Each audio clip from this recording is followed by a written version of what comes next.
Oke. Nanti di sini dia ada masa transisi menuju Orde Baru. Ya, ada nanti dia aksi aksi Tritura, 3 tuntutan rakyat. Terus ada Super Semar. Apa Super Semar? Super Semar. Surat Perintah 11 Maret. Nanti kita bahas itu apa ya. Oke, ada di masa awal Orde Baru itu MPRS melantik Soeharto sebagai pejabat presiden, terus mengukuhkan Pancasila dan OOD 45 sebagai fondasi kehidupan bernegara, terus mensahkan kembali hubungan baik, membina kembali hubungan baik dengan negara-negara tetangga. Nah, membangun ketertiban dunia. Disitulah awal Orde Baru. Terus masa Orde Baru itu adanya stabilisasi sosial, politik, dan pembangunan ekonomi, terus penerapan dui fungsi ABRI, dan penyeragaman demokrasi. Demokrasi. Kalau dikatakan demokrasi, apa itu demokrasi? Pemerintahan Indonesia demokrasi nggak?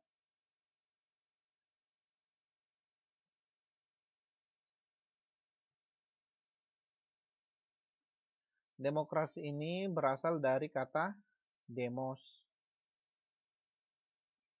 dan kratos.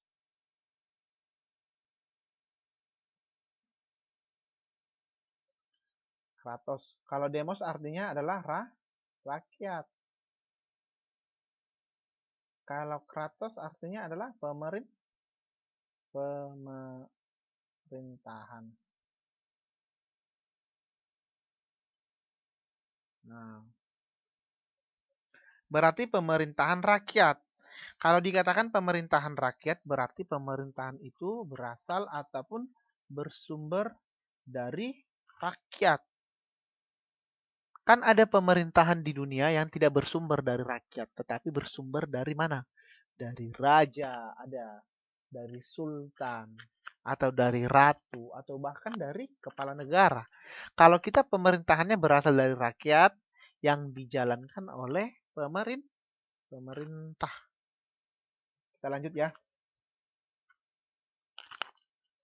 Oke, mempelajari sejarah Orba atau Orde Baru, kita akan dapat memahami betapa dalam upaya untuk mengubah situasi negara yang kacau, diperlukan lebih dahulu stabilisasi di berbagai bidang. Karena apa? Diperlukan stabilisasi karena pada saat itu stabilisasi ataupun bukan, karena pada saat itu kondisi negara tidak baik. Artinya bangsa Indonesia harus melakukan pembangunan supaya stabil. Pada masa Orde Baru itulah pembangunan muncul banyak, berhasil ya. Walaupun ada sebagian dampak negatifnya. Nanti kita bahas. Meniadakan begitu saja keberhasilan tersebut sama saya kita tidak mengakui pencapaian positif. Ada kok pencapaian positifnya. Contohnya, ada program Pak Soeharto. Dulu namanya apa? Repelita. Apa ini Repelita? Mbak Rini tahu nggak? Atau Mbak Tri? Repelita itu apa? Mbak Reni tahu? Ayo. Repelita itu apa?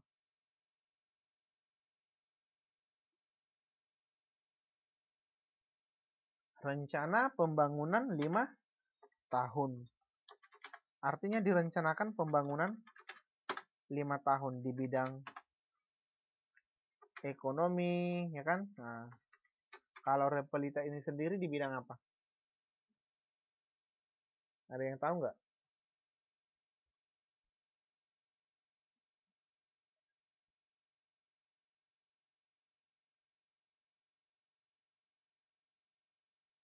Repelita.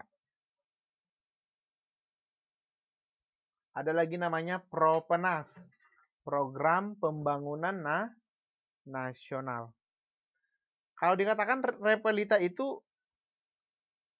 ada sampai 5 kali kan? Nah, ada tahun 69 sampai 74, tahun 74 sampai 79, 79 84, 84 89, yang terakhir 89 sampai 94. Nah, Repelita ini perencanaan yang dibuat dalam 5 tahun perencanaan yang dibuat oleh pemerintahan pada masa Orde Baru. Repelita pertama contohnya menekankan pembangunan di bidang pertanian. Yang kedua, meningkatkan pembangunan di Pulau Jawa, Bali, Madura. Yang ketiga, industri ekspor. Yang keempat, lapangan kerja baru. Itulah yang difokuskan oleh pemerintah. Repelita 5 dia transportasi, komunikasi, dan pendidikan. Nah, itu ya. Halo, masih ada suaranya nggak? Kenapa kalau belajar sejarah nggak ada semangatnya?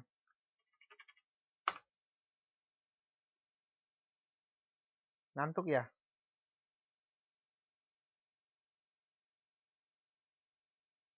Oke.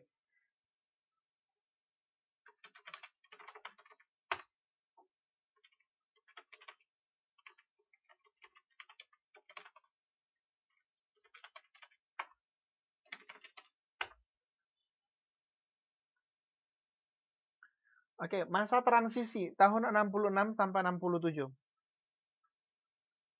Siapa di sini yang sudah lahir? Tahun 66. Yang sudah lahir.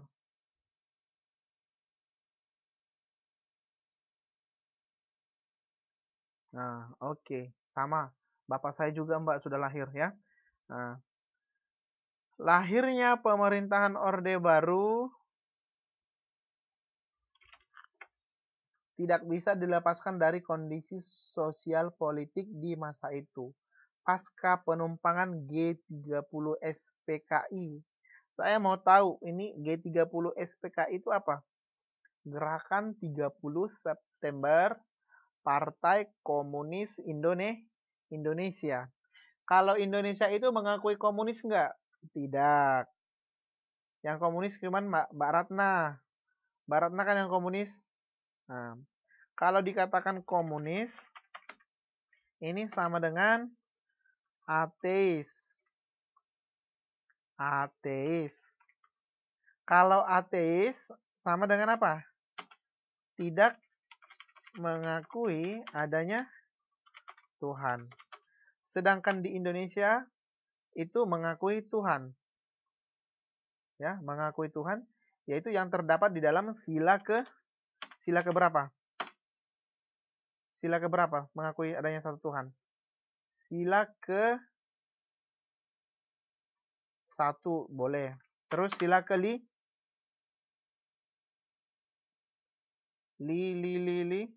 Nah, sila ke 3 ya. Yaitu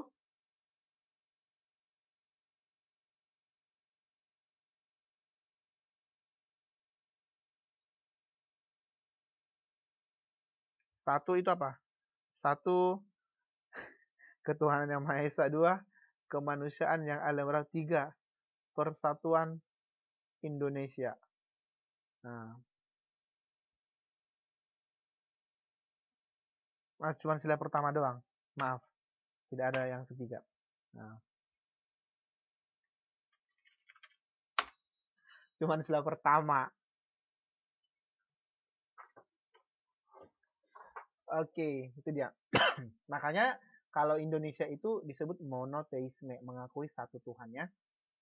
Nah, kita semua mengakui satu Tuhan. Makanya dulu gerakan ada dia partai di Indonesia. Dulu pada saat itu gerakan 30 September PKI ini untuk menumpaskan PKI. Di mana dulu ada Partai Komunis Indonesia. Itu adalah bagian partai politik yang ingin menyuarakan ataupun mendemonstrasikan bahwa komunis itu akan tetap ada di Indonesia. Nah,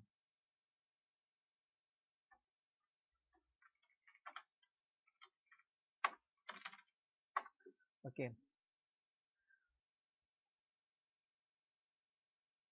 Pada saat itu, pada masa eh, transisi inilah kondisi politik tidak stabil.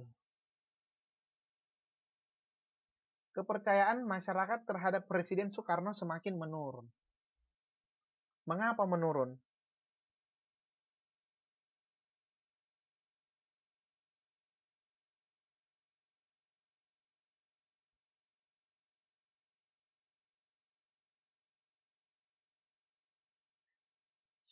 Oke. Sebenarnya PKI ini didirikan oleh Hans Nevlid. Nah, ini kalau tidak salah berkebangsaan Belanda. Tetapi pada saat Soekarno presiden di Indonesia, pada saat itulah muncul PKI ini. Jadi orang menilai bahwa Soekarno seharusnya apa namanya?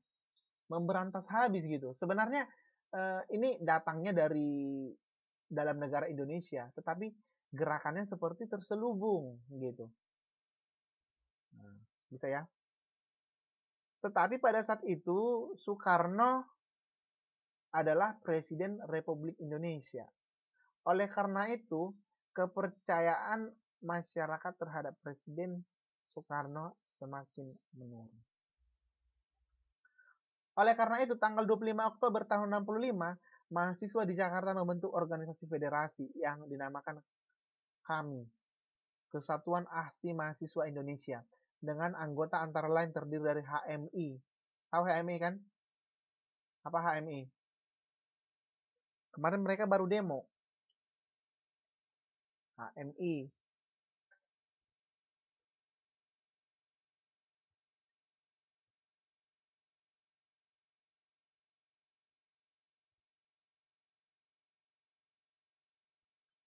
Apa HMI? Himpunan Mahasiswa Islam. PMKRI, Persatuan Mahasiswa Kristen Republik Indonesia. PMII, Persatuan Mahasiswa Islam Indonesia kalau tidak salah. GMNI, Gerakan Mahasiswa Nasional Indonesia. Mereka berkumpul untuk melakukan organisasi federasi.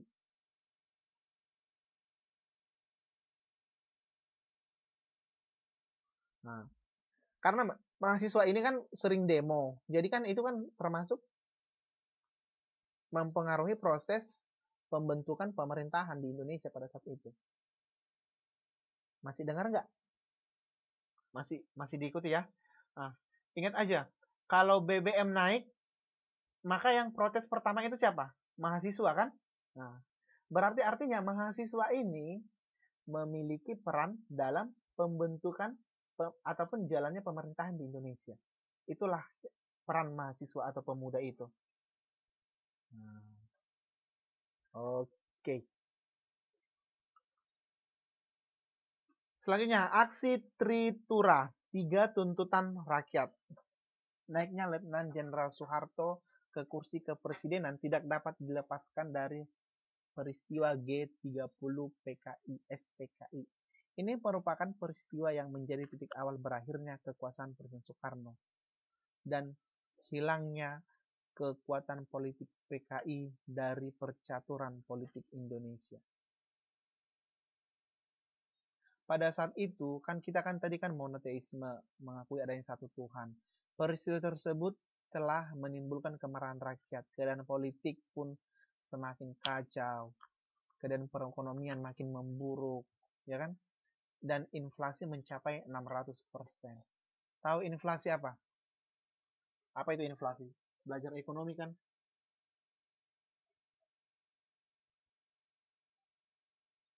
Inflasi itu apa?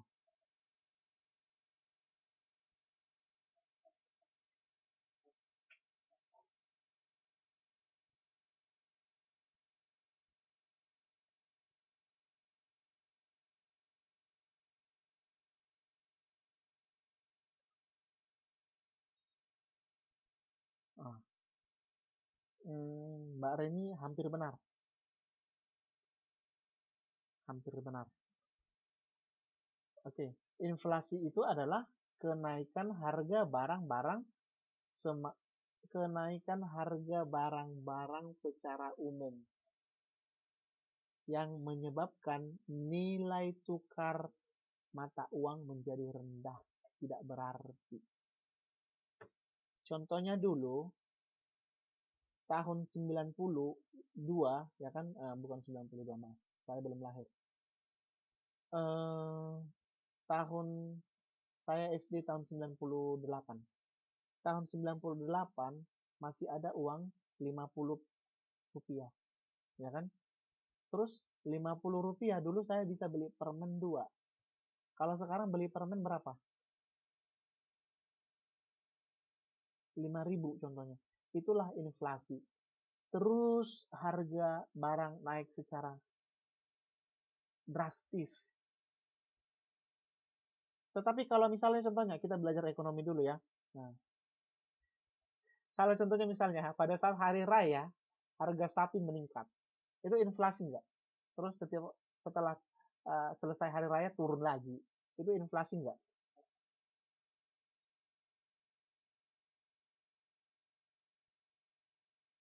Tidak. Kan dia kan naik turun. Kalau inflasi itu dia kenaikan harga barang secara umum. Dan dia tidak akan turun lagi gitu. Nah, bisa ya? Oke. Kalau inflasi kan yang rugi kan masyarakat kan? Nah, pada saat itu inflasi mencapai sampai dengan 600%. Nah, sehingga nilai mata uang tidak berarti, gitu ya. Nah, oke. Akhirnya pada saat itu muncullah Barisan Front Pancasila. Gelombang demonstrasi yang menuntut pembubaran PKI, bubarkan PKI. Karena apa tadi? Kita tidak mengakui komunis itu sendiri. Negara mana itu komunis? Bisa saya tahu nggak? Negara mana saja komunis?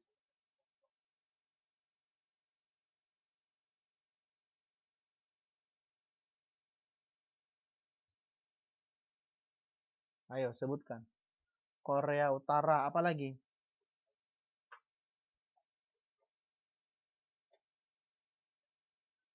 Cina. Terus Rusia, Kuba, terus Vietnam. Ya kan? Oke. Artinya kita bukan berarti kita memusuhi komunis, tetapi kita tidak mengaplikasikan nilai-nilai komunis itu di dalam kehidupan bermasyarakat. Nah, sosialis komunis ya. Akhirnya adalah kami tadi, Kesatuan Aksi Mahasiswa Indonesia. Terus ada Tritura, 3 tuntutan rakyat. Nah, sebenarnya itu berasal dari Tri Tuntutan Hati Nurani Rakyat. 3 tuntutan rakyat ini berusaha untuk menghapuskan yang pertama PKI. Yang kedua, pembersihan kabinet dari unsur-unsur G30 PKI. Kalau kabinet itu apa? Kabinet, apa artinya kabinet? Kabin pesawat, tambah net. Apa arti kabinet?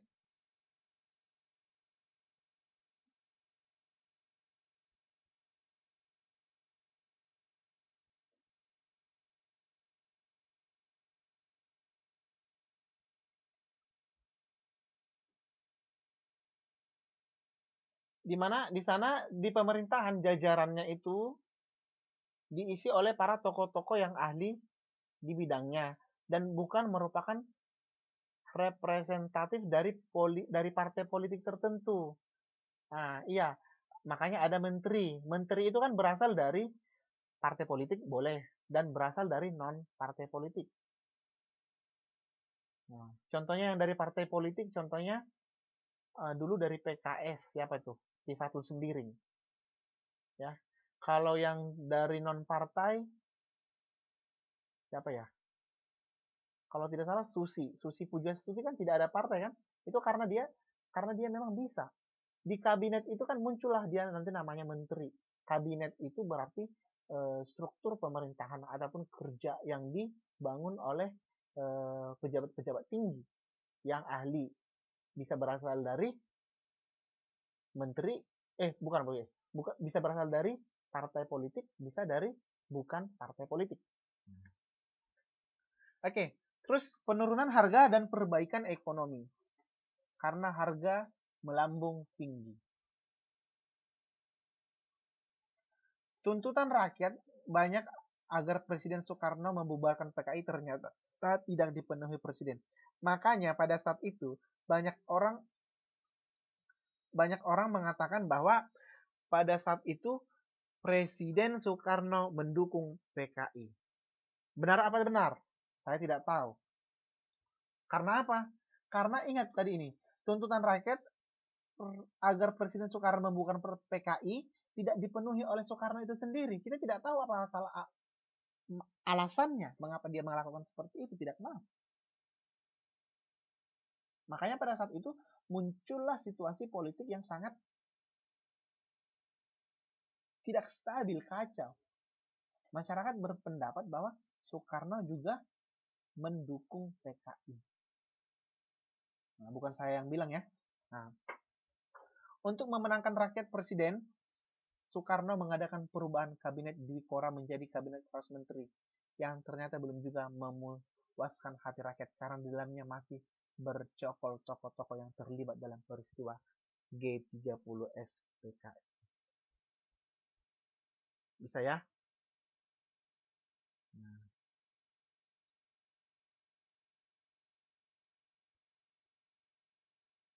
Oke, kita lanjut. Surat Perintah 11 Maret.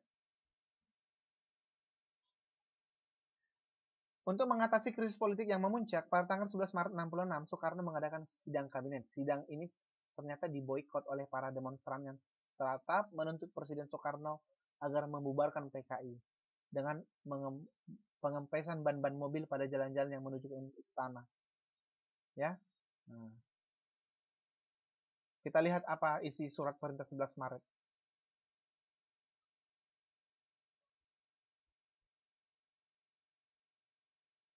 Tingkatan revolusi sekarang ini serta keadaan politik baik nasional maupun internasional. Perintah Harian Panglima Tertinggi Angkatan Bersenjata Presiden Panglima Besar Revolusi pada 8 Maret 66. Nah, surat perintah 11 Maret ini dari siapa? Dari Presiden Soekarno kepada Soeharto. Ya. Nah, supaya melakukan hal-hal yang ini tadi. Nah.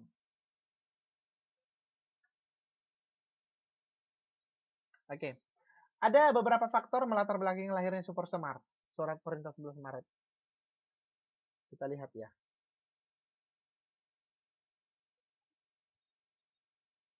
Yang pertama, situasi negara umum dalam keadaan kacau dan genting.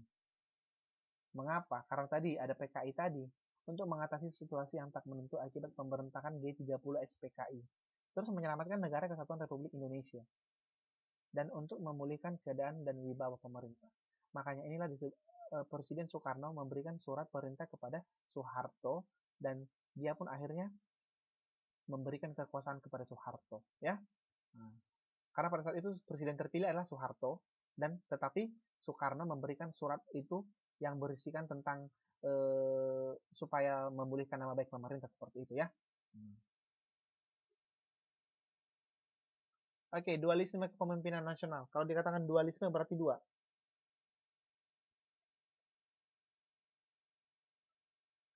Memasuki tahun 66, terlihat gejala krisis kepemimpinan nasional yang mengulah pada dualisme kepemimpinan.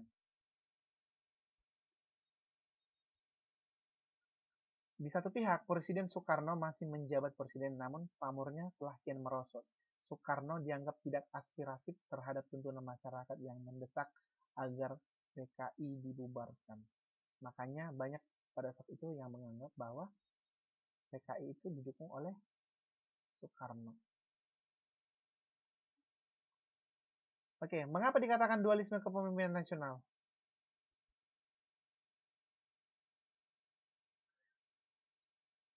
Meskipun Soekarno masih memimpin sebagai pemimpin kabinet, tetapi pelaksanaan pemimpin dan tugas harian dipegang oleh Soeharto.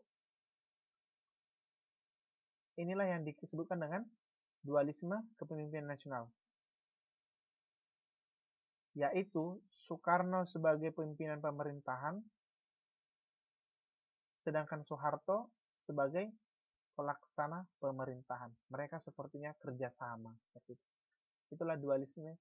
Padahal sebenarnya kan nggak boleh, harus satu, ya kan? Sekarang yang menjalankan, saya tanya dulu sekarang, pimpinan pemerintahan sekarang siapa? Pimpinan pemerintahan sekarang siapa? Ayo. Pimpinan pemerintahan Jokowi. Nah, pelaksana pemerintahan siapa sekarang? Kalau pelaksananya Jokowi juga, satu kan? Kalau pada saat tersebut muncul dualisme kepemimpinan nasional, ada Soekarno, ada Soeharto, kita nggak tahu, ya kan? Yang mana, gimana mereka? Memang sih jelas, ada pelaksana, ada pemerintahan, tetapi kan tidak seperti itu sepertinya, harus satu. Oke. Stabilisasi politik dan rehabilitas ekonomi. Pada saat itu terbentuk pemerintahan Orde Baru yang diawali dengan keputusan Sidang Istimewa MPRS 12 Maret 67. Dan pada saat itulah menetapkan Jenderal Soeharto sebagai pejabat presiden.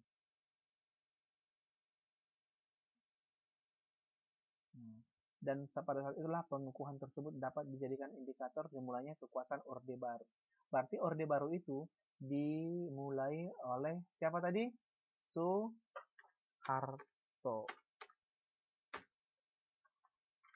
presiden kedua.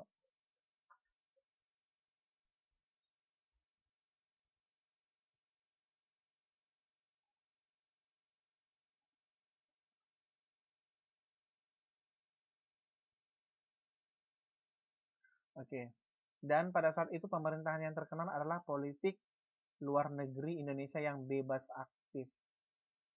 Yaitu bebas aktif artinya bebas untuk melakukan pemerintahan tanpa campur tangan negara lain, tetapi aktif untuk melakukan perdamaian dunia.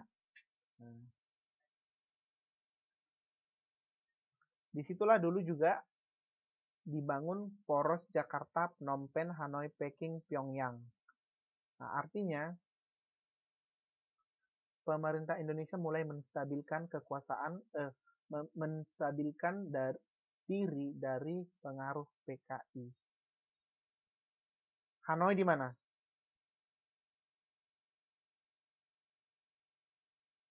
Hanoi di mana? Di Vietnam.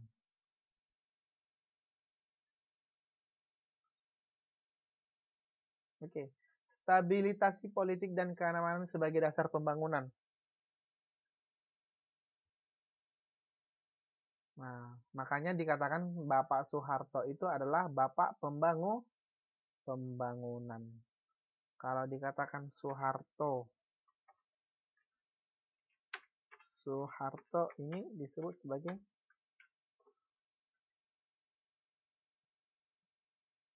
Bapak pembangunan.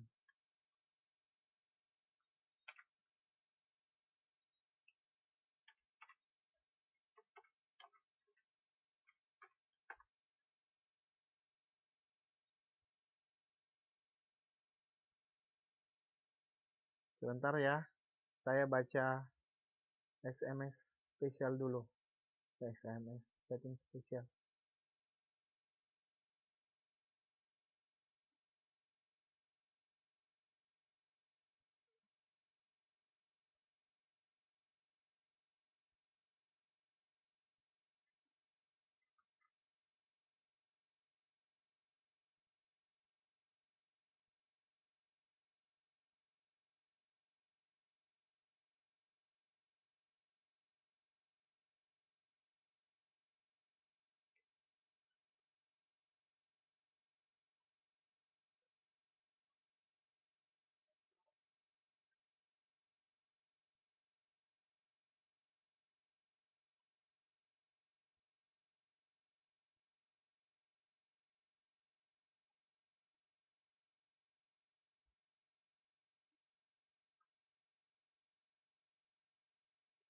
Oke.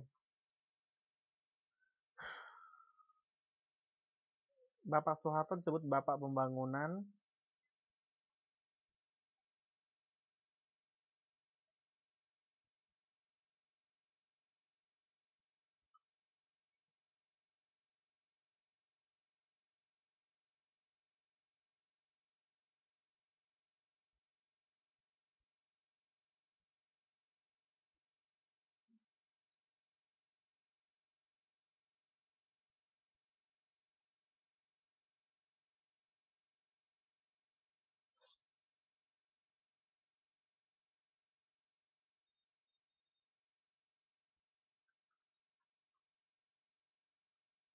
Oke. Yang kedua, tadi menyusun dan merencanakan repelita rencana pembangunan 5 tahun. Melaksanakan pemilu selambat-lambatnya pada Juli 71. Dan mengembalikan ketertiban dan keamanan masyarakat dengan mengkikis habis sisa-sisa G30 SPKI. Dan melanjutkan penyempurnaan pemberhentian secara menyeluruh.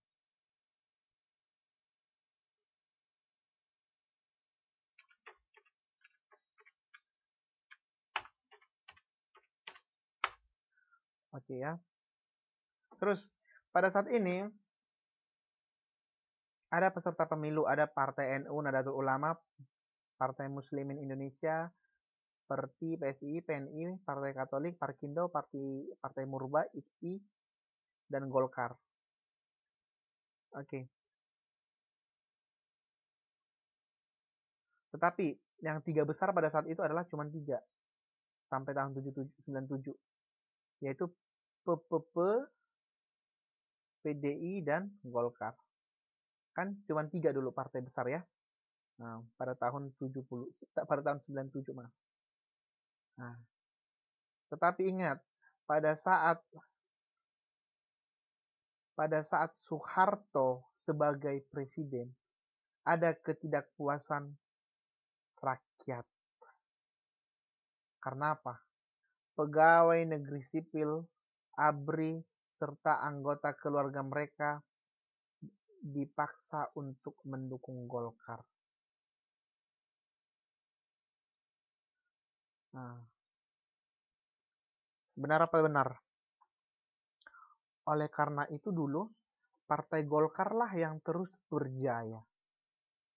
Semua pegawai negeri sipil. Tetapi sekarang, makanya sekarang itu pegawai negeri sipil itu tidak boleh apa? Tidak boleh kampanye, tidak boleh aktif juga di dalam partai politik. Seperti itu juga dengan ABRI dan polisi. Ya. Nah, makanya Mbak Ratna jadi ABRI aja, ya, biar jangan biar jangan ikut memilih dan nggak ikut politik ya. Nah,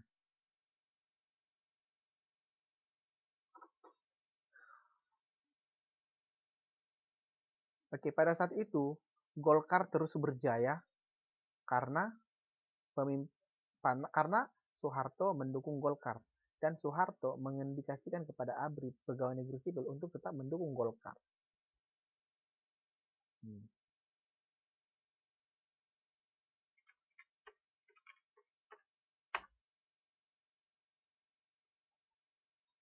Oke.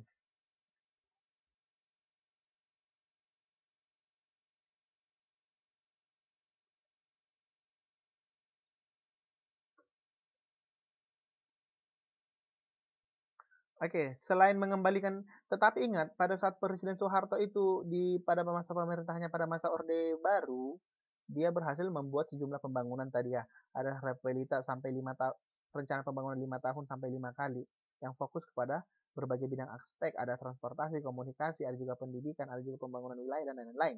Ya, terus pada saat itu ada juga trilogi pembangunan yang dibuat oleh Soeharto, yaitu stabilitas nasional yang sehat dan dinamis. Terus pertumbuhan ekonomi juga cukup tinggi, mulai memulihlah keadaan Indonesia pada saat itu. Terus pemerataan pembangunan dari hasil-hasil menuju kepada terciptanya keadilan sosial bagi seluruh rakyat. Makanya dari dulu, bukan dari dulu, makanya pada saat dulu itu Soeharto itu gencar untuk membuat sosialisasi kepada desa-desa tentang LKMB ya kan. Kalau sekarang kan sudah jarang. Ya. Nah, itulah dulu pemerataan pembangunan yang dilakukan oleh Soeharto. Saya terus stabilisasi penyeragaman, depolitisasi parpol dan ormas. Ini adalah organisasi masyarakat. Dilakukan oleh pemerintahan Orde Baru melalui cara penyeragaman ideologi melalui ideologi Pancasila. Ideologi kita kan Pancasila. Kalau dikatakan ideologi itu sama dengan apa? Pandangan hidup kita, pandangan hidup negara kita berpatokan kepada Pancasila. Bisa ya?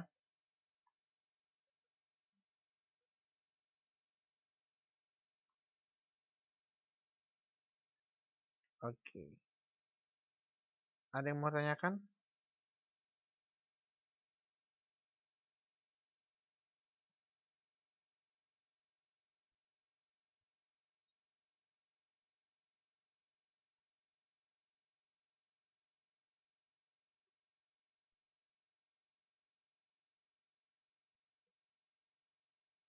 Oke.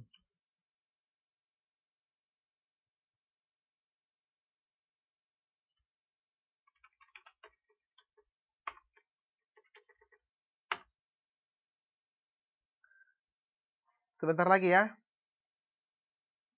Artinya stabilisasi penyeragaman itu supaya kita lebih fokus kepada dasar negara yaitu Pancasila. Nah, kita tidak ada lagi PKI dan yang lain-lain. Selanjutnya, ada penerapan dwi fungsi ABRI. Yaitu, ingat, ini dia dwi fungsi ABRI. Dwi fungsi ABRI seperti yang sudah dijelaskan sebelumnya diartikan bahwa ABRI memiliki dua fungsi, yaitu fungsi sebagai pusat kekuatan militer Indonesia dan juga fungsi di bidang politik. Nah, kalau sekarang kan tidak. Kalau sekarang fungsi ABRI itu apa, Mbak Ratna? Sebagai pertahanan dan keamanan saja kan, bukan ada politik kan? Nah, tetapi pada saat Soeharto menjadi presiden, di sana terdapat di fungsi ABRI.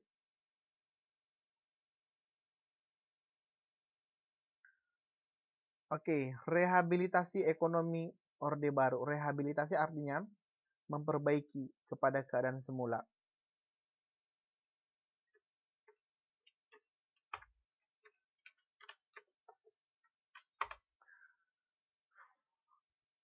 Oke, program rehabilitasi ekonomi Orde Baru dilaksanakan berlandaskan pada TAP MPRS nomor 23 tahun 66 yang isinya antara lain mengharuskan diutamakannya masalah perbaikan ekonomi.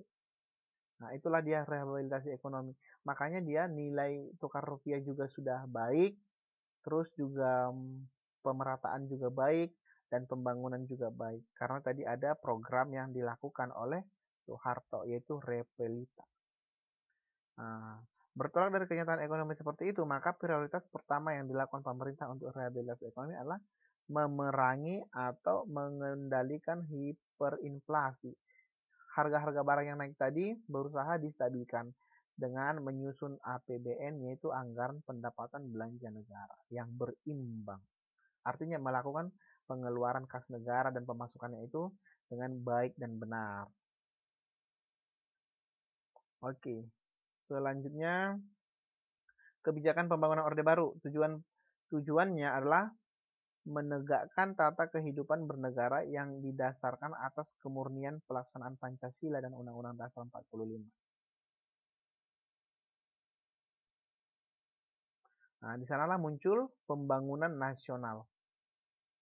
Nah, ada dia program pembangunan jangka pendek, ada pembangunan jangka panjang.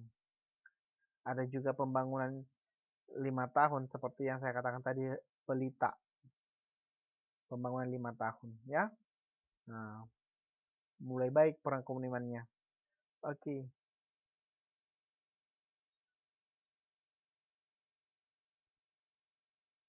Konsekuensi dari pertumbuhan ekonomi yang cukup tinggi akibat pelaksanaan pembangunan tidak akan bermakna apabila tidak diimbangi dengan pemerataan pembangunan. Nah, di sana juga berhasil pemerataan pemenuhan pembangunan, ya, di bidang kebutuhan pokok rakyat, pangan, sandang, dan perumahan. Terus pemerataan kesempatan memperoleh pendidikan dan pelayanan kesehatan juga. Nah, pendapatan, terus kesempatan bekerja, kesempatan berusaha, berpartisipasi dalam pembangunan khususnya bagi generasi muda dan kaum wanita. Nah, ini yang paling penting, penyebaran pembangunan di seluruh wilayah di tanah air dan pemerataan kesempatan memperoleh keadilan. Itulah dampak positif pada saat pemerintahan Orde Lama. Oh, Orde Baru, maaf, Orde Baru, Soeharto. Oke, pada saat itu juga adanya integrasi Timur-Timur. Kalau dikatakan integrasi ini adalah penyatuan. Timur-Timur menyatu kepada Indonesia. Oke, integrasi kan penyatuan. Integrasi Timur-Timur ke dalam wilayah Indonesia tidak terlepas dari situasi politik internasional saat itu, yaitu Perang Dingin, di mana konstelasi geopolitik kawasan Asia Tenggara saat itu terjadi perebutan pengaruh dua blok yang sedang bersaing pada saat itu, yaitu blok Barat dan blok Timur. Pada saat itu kita menjadi GNB, yaitu apa GNB?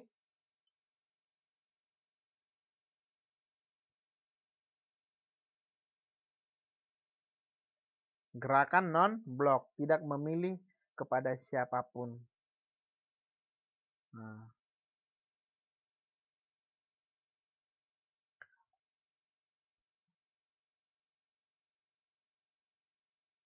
negara-negara tetangga dan pihak barat termasuk Amerika dan Australia dengan alasan masing-masing mendukung tindakan Indonesia. Nah, pada saat itu kan ada kekhawatiran bahwa Timur-Timur jatuh ke tangan komunis.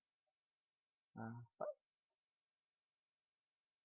akan tetapi penguasaan Indonesia terhadap wilayah itu ternyata menimbulkan banyak permasalahan yang berkelanjutan, terutama setelah berakhirnya Perang Dingin dan runtuhnya Uni Soviet.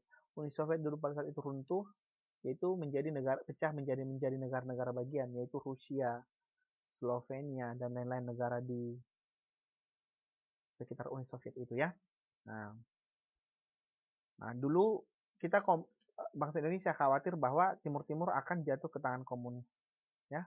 Nah, terus dampak kebijakan politik dan ekonomi pada masa Orde Baru. Nah, ini dia, pemerintah Orde Baru dinilai gagal memberikan pelajaran demokrasi. Inilah yang fatalnya. Karena Golkar dianggap menjadi alat politik untuk mencapai stabilitas yang diinginkan.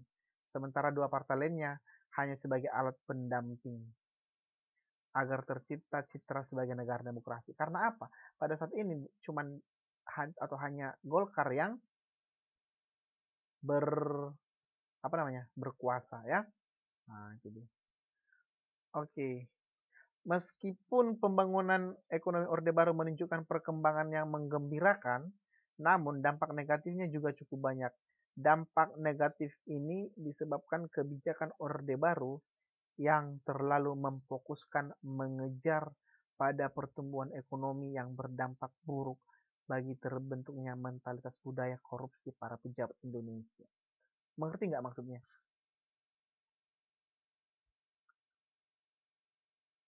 Mengerti ya? Nah, artinya di sana pada saat itu kebijakan pada masa Orde Baru itu memfokuskan pada pertumbuhan ekonomi, tetapi itu berdampak buruk bagi para bagi negara Indonesia karena di sana banyak koruptor, ya. Nah, oke, itu dia. Iya, benar sekali Mbak Ratna ya. Nah, tapi ada positifnya, ada negatifnya ya. Oke, sampai saat ini dulu pelajarannya. Selamat malam. Terima kasih. Sejarahnya satu kali lagi kok, ya. Bulan 12. Terima kasih atas perhatiannya. Selamat malam. Sampai ketemu pelajaran sosiologi hari Kamis minggu depan ya. Oke.